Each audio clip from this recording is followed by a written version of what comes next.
అన్నా నాన్న కాబోతున్నా అన్న తాగించి పడుకోబెట్టేస్తానన్నా. ఒకటి ఇప్పించిన సంతోషమేరా. నేనేమి ఇస్తాను చూడన్నా. ఉండు, నేను తీస్తాను. విరగొట్టుకో. రావే కూర్చో. రామ్మా కూర్చో. జాగ్రత్తగా కూర్చోమా.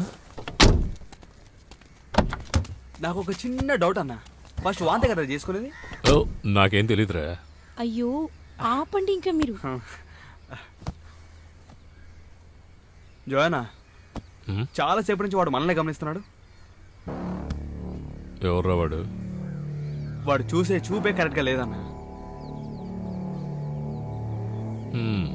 వాడు మనతో దెబ్బలు తినాలని రాసుకుంటే ఆటోలో మనం వెనకే వస్తాడు. అవును. సరే వెళ్దాం.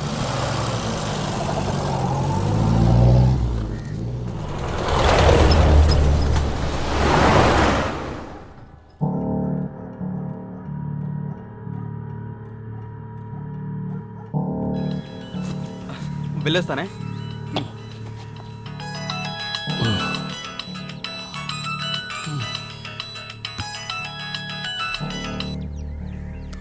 చెప్పండి డాక్టర్.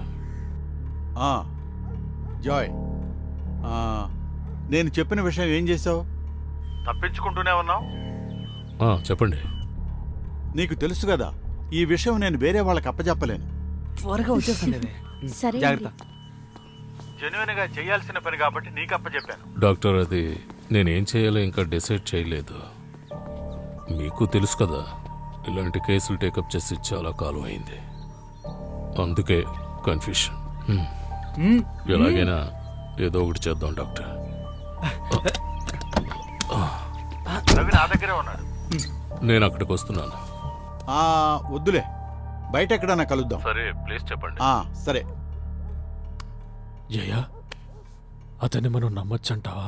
నువ్వేం టెన్షన్ పడకరా, పద వెళ్దాం. ఏదైనా సాంగ్ పెట్టండి.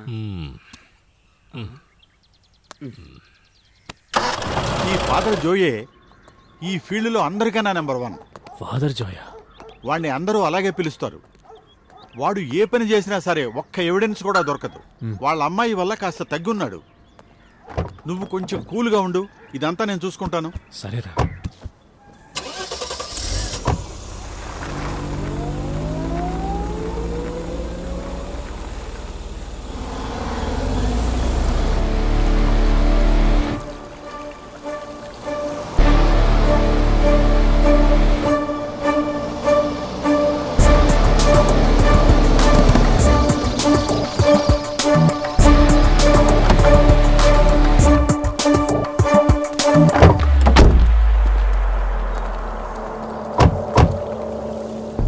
జాయ్.